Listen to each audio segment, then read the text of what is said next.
Hello, everybody. Today we are going to read our last tall tale. Remember, tall tales often include a great deal of exaggeration, and that's part of what makes them humorous. Characters in tall tales are always larger than life.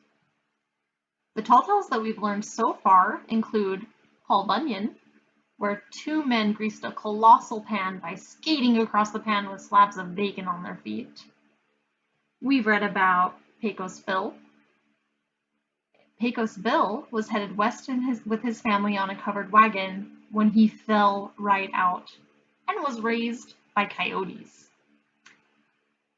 And lastly, we learned about John Henry. John Henry was part of the team that built railroad tracks, and he competed with a steam drill and won. Tall tales usually also had a frontier setting.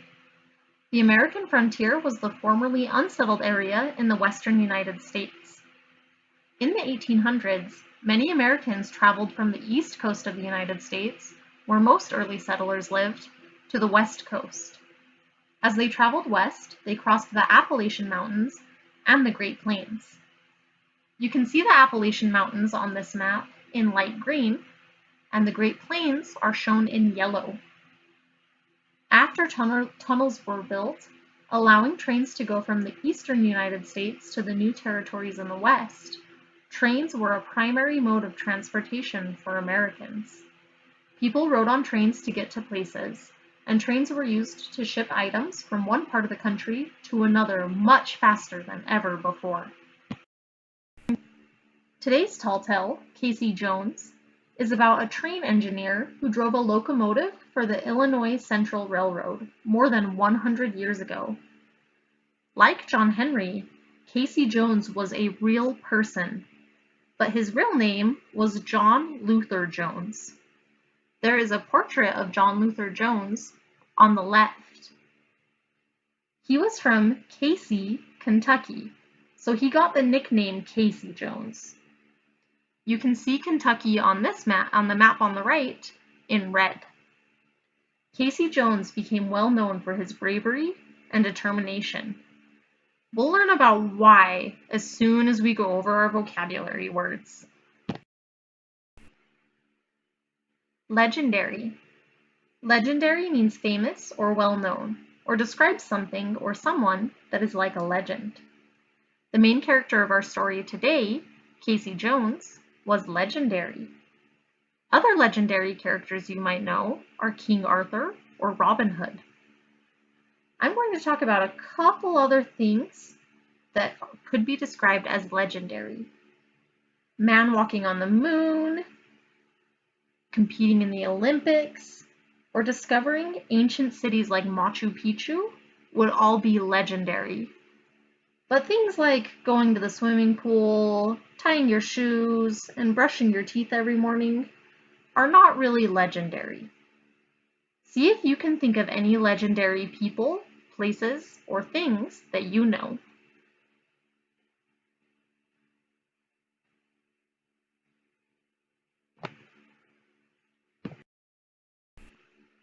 Pride. Pride is a feeling of respect for yourself. For example, the musicians took great pride in their performance. Mounted. Mounted means climbed up onto. When a cowboy gets on his horse, you could say that he mounted his horse. Passengers. Passengers are people traveling from one place to another in a car, bus, or train. Gather around, friends, for I want to tell you a story. It is a story of a legendary engineer. His name was Casey Jones, and there's never been a man who could drive a train as fast or as well. People say that Casey Jones could drive a train before he could walk, and when he was a baby, he said choo-choo instead of goo-goo. Do you think a baby could really drive a train? That sounds like an exaggeration to me. When Casey was a young man growing up in Kentucky, the railroad was the fastest way of getting around. Remember, although this is a fictional tale, Casey Jones was a real person. This was back before the days of airplanes or rocket ships. There were no cars and trucks. There were only horse-drawn vehicles and the mighty iron horse, as it was called, the locomotive. Casey was an engineer for the Illinois Central Railroad. He loved to sit way up in the cabin of the train, with one hand on the whistle and one hand on the brake. When the tracks were straight and clear, Casey would pull on the throttle, and the train would take off like a rocket shooting into space. The throttle makes the train go, and the brake makes the train stop.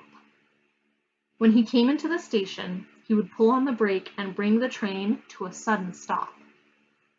Casey loved to watch the trees and fields go whizzing by as he zoomed through the countryside. He loved to make the train's whistle blow, and there was no other engineer who could blow the train whistle quite the way Casey did. Casey's whistle started out soft, like a whippoorwill. A whippoorwill is a bird. Then it rose to a howl, like a coyote crying in the night. Finally, it faded away to a quiet whisper. People in town always knew when Casey was coming. Even before they could see his train, they could hear it. They'd hear the powerful chugga, chugga, chugga, chugga, getting louder and louder. Then they'd hear that wild whistle sound. Some said that Casey's whistle had magic powers. They said that when Casey blew his whistle, little babies would wake up from their naps, but they wouldn't cry. Instead, they'd make little chugga chugga woo woo sounds and then fall right back to sleep. When Casey blew his whistle, the cows would give an extra quart of milk, and the chickens would lay at least a dozen eggs each. And, as the story goes, if you cracked one of those eggs in a cold frying pan and put out a piece of plain bread, just as soon as Casey went blazing by, there in that pan would be a nicely fried egg, over easy, and on the side, a plate of hot buttered toast. That sounds like a lot of exaggerations to me. Now, the reason Casey drove so fast was simple. He took great pride in always being on time. Casey wanted to make sure that he got the train where it was going when it was supposed to be there, no matter what. Whenever he started out on a run, the railroad men would wave and yell, bring her in on time, Casey," and they knew that he would. But Casey couldn't make that train go that fast with just his good looks. No, Casey needed a good fireman to help him, and he had one of the best in Sim Webb. The fireman on a train didn't put out fires like you might think. The fireman's job was to keep the fire in the engine burning by shoveling coal into it. When the flames were a-roarin', that made a lot of steam, and that made the train go fast. Remember, steam is the hot air and water particles created when water gets very hot. No doubt about it, Sim Webb was a first-rate fireman. He could shovel coal faster than anyone on either side of the Mississippi. The faster Sim shoveled, the faster Casey could drive the train. Sim Webb kept the fire good and hot, and Casey Jones got their trains in on time. Together, they were an unbeatable team. There was only one day that Casey and Sim almost didn't make it to the station on time. They were carrying a load of mail to Memphis, Tennessee, and it was raining cats and dogs. When we say it's raining cats and dogs, we don't mean that cats and dogs are actually falling from the sky. It's just an expression that means that it's raining a lot. The rain had been falling for 5 or 6 weeks, and the railroad track was like the bed of a creek. Just like in our story about John Henry, this story has a couple sections that were taken from a ballad that was written about Casey Jones. So they sound a little bit different from the rest of the text. Keep an ear out and see if you can notice when there's more excerpts that were taken from the ballad. At the station in Memphis, the railroad men waited for Casey to arrive. Some said, "There's no way he can make it on time with all this rain. He'll have to slow down." But others said, Just you wait. He'll make it. Casey Jones always makes it on time." And sure enough, just then they saw a light on the tracks up ahead and heard the lonesome whistle that could only be Casey Jones. The train pulled into the station, dripping wet, puffing hard, but right on time. Casey and Sim were dog-tired and more than ready for a good night's sleep, but they'd hardly settled into their beds when there was a knock at the door. Word came that the engineer who was supposed to drive the train on the southbound run was sick. Well, they didn't even have to ask Casey if he would take the man's place. Tired as he was, Casey got dressed and headed for the station. And when he got there, he found Sim Webb already stoking the fire with coal, getting the train ready to carry mail, packages of freight, and passengers as well. Now, friends, here's where I have to tell you the sad part of this story about how Casey met his end. As Casey mounted the cabin and took the throttle in his hand, he heard someone shout, "Casey, you're already more than an hour and a half late." But Casey just smiled and thought to himself, "I guess that means I'll just have to go a little faster." Do you think it's a good idea for him to speed up even more? Let's see what happens. Casey opened up the throttle. That means that he's going full speed. And the train plunged into the dark, wet night. Sim Webb shoveled the coal with all his might, and the train chugged on, faster and faster. "Casey," Sim yelled, "you're running too fast." But Casey said, "Fireman, don't you fret. Keep knocking at the fire door and don't give up yet. I'm gonna run this train until she leaves the rail, or we make it on time with the southbound mail." That's another part of our ballad. They drove on. The train gained speed until it was flying faster than the speed of light.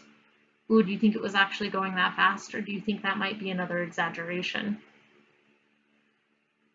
Then Casey said, "I believe we'll make it through, for the engine is a steamin' better than I ever knew." Casey got the signal that the tracks were clear up ahead, so he was highballing down the tracks, pushing that train just as fast as it would go. Highballing is a train term for all clear, full speed ahead. He was going so fast that it looked like they might even make it on time. Just then, as they squealed around a curve through the darkness, Casey saw a light up ahead. He knew that that light wasn't supposed to be there. Not on this track. At that moment, Casey knew. There was a broken down freight train stuck on the track just ahead, and he was speeding straight towards it. Casey pulled the brake as hard as he could and yelled to his partner, "Jump, Sim!" "Casey, you come on," replied Sim. "Jump!" Casey shouted, and in the blink of an eye, Sim jumped. But Casey stayed on the train. He knew that he could not stop the train in time, but he knew that he had to slow it down. He knew that if he jumped and let go of the brake, his train would crash into the other train at a dangerously high speed. So Casey pulled on the brake with all his might. A terrible screeching, squealing sound ripped through the darkness. Then came the crash. The trains they met in the middle of a hill, in a head-on tangle that was bound to spill. He tried to do his duty, the men all said, but Casey Jones, he ended up dead. Poor Casey.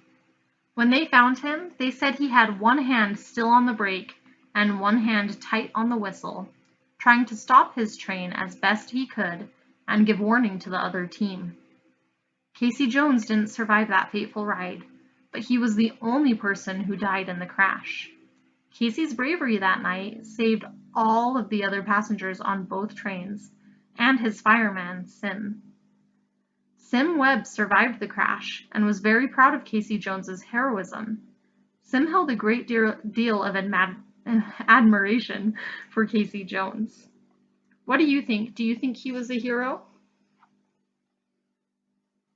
After that, thanks to Sim Webb keeping the story alive, people would tell stories about the brave engineer named Casey Jones. They even made up songs about him. You've already heard some parts of one of those songs. Here's another part. Casey Jones, mounted to the cabin. Casey Jones, throttle in his hand.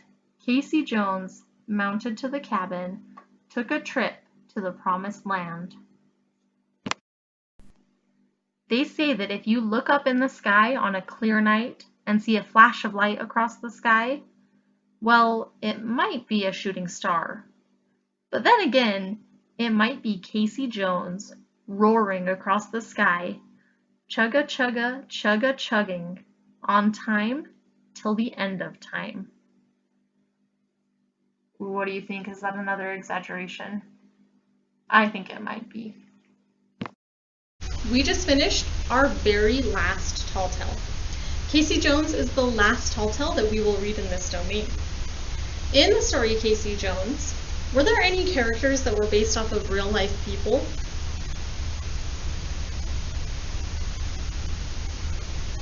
Yes, you got it.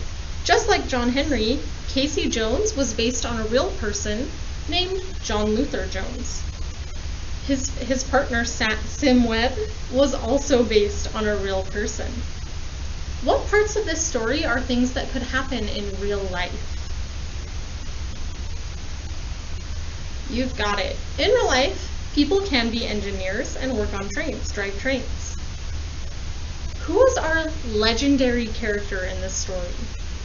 Which of the characters was legendary? You're right again. It was Casey Jones himself. What was so remarkable about Casey Jones's childhood?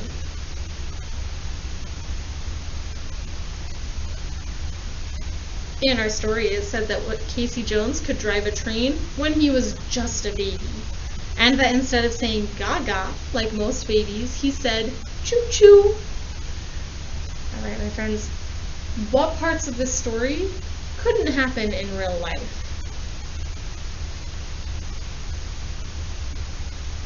You're right. In real life, a baby couldn't drive a train.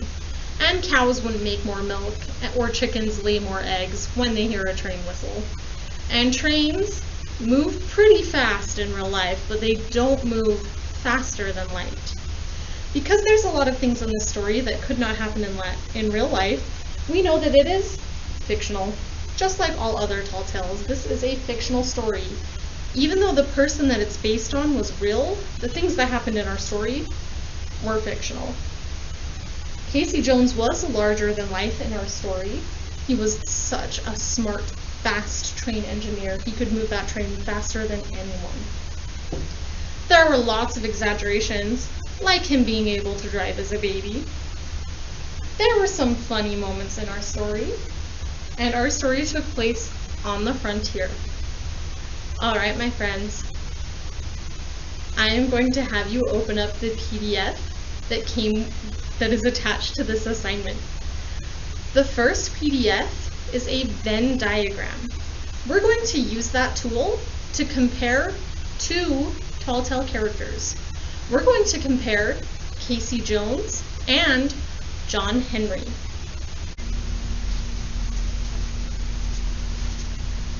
Alright, my friends, when you get that PDF opened up, it should have a worksheet, a page that has two really big circles on it, just like these ones that I've drawn on the board.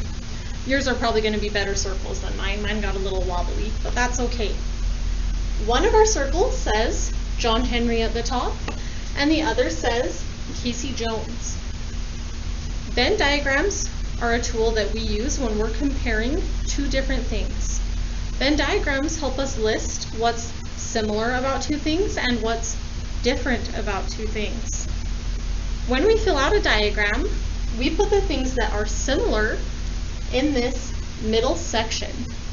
This is our overlap section, so things that are true about John Henry and true about Casey Jones will go in the middle section. You're going to want to use the text box tool for this one because it will be hard to fit in all of the words you need if you're just using the drawing tool.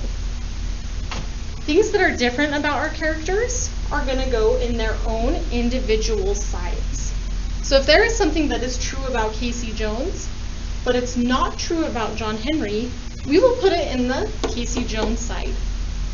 Likewise, if there's something that is not true about Casey Jones, but it is true about John Henry, we'll put it in the John Henry side. I'm going to use different colors to help us see. Let's think. Let's start with something that is the same about both of these characters. Think for just a minute. What's something that is the same about both characters?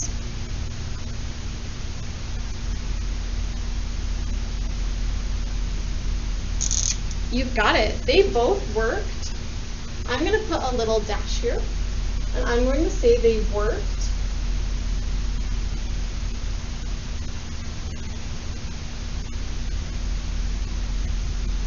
with trains. They did different things with trains though, right?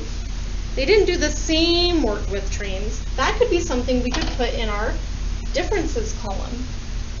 What did Casey Jones do on a train?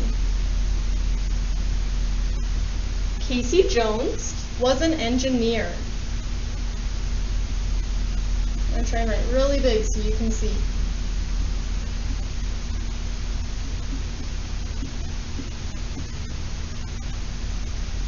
That means that he drove the train.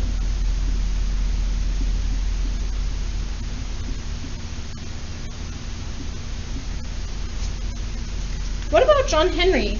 Did John Henry drive the train? No. John Henry made a track that the train could travel on.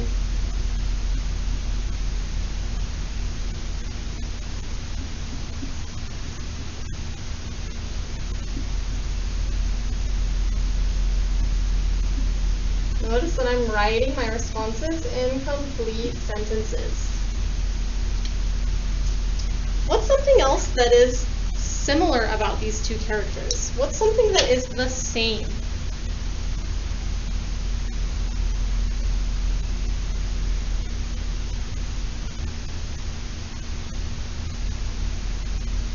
You're right. Both of these characters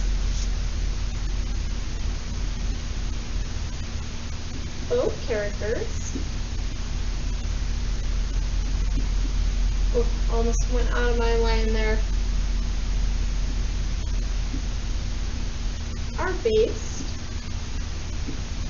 on real people.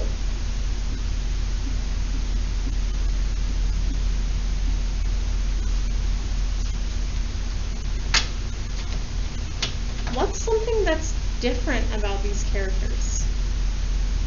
What's something that is only true about Casey Jones, but is not true about John Henry? And what's something that is true about John Henry, but not true about Casey Jones? What do you think?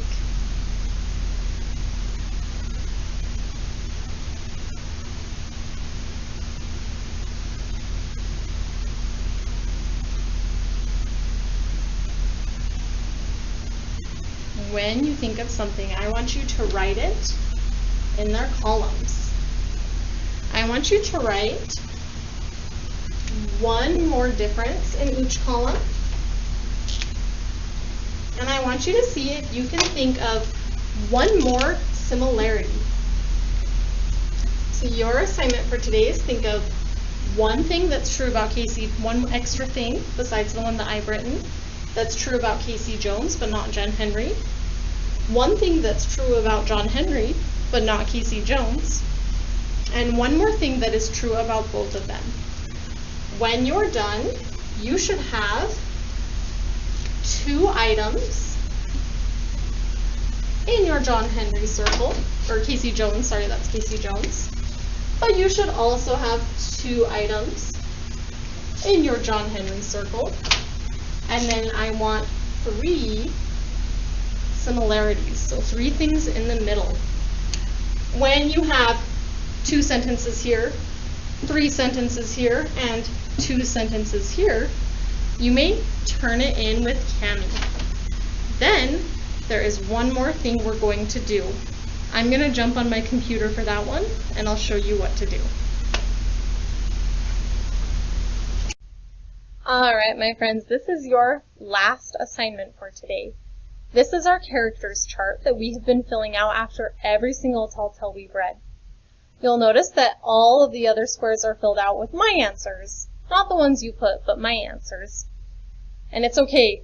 You might have had different answers, and that's totally fine. I have loved seeing what answers you have put, what your favorite parts were on your assignments that you've turned in.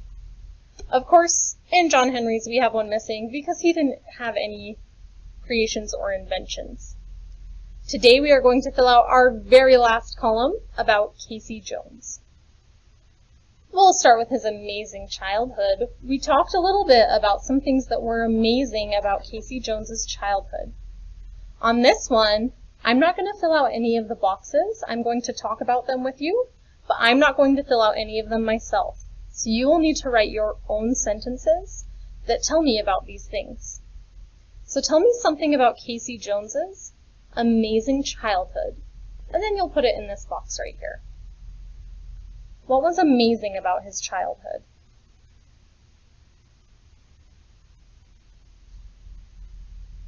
There are a couple things you could say, and we talked about a few of them. He could drive a train as a baby. He said choo-choo instead of gaga. Pick your favorite.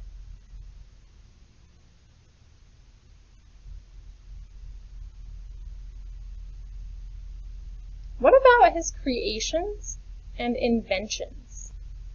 Again, just like John Henry, Casey Jones didn't have any creations or inventions. He was very good at driving trains, but he didn't invent them. So this square will also be left blank.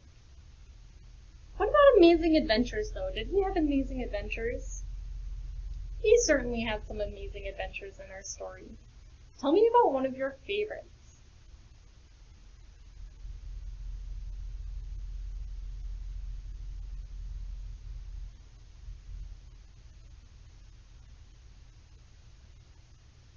What about humor? What was something that you found funny in the story about Casey Jones?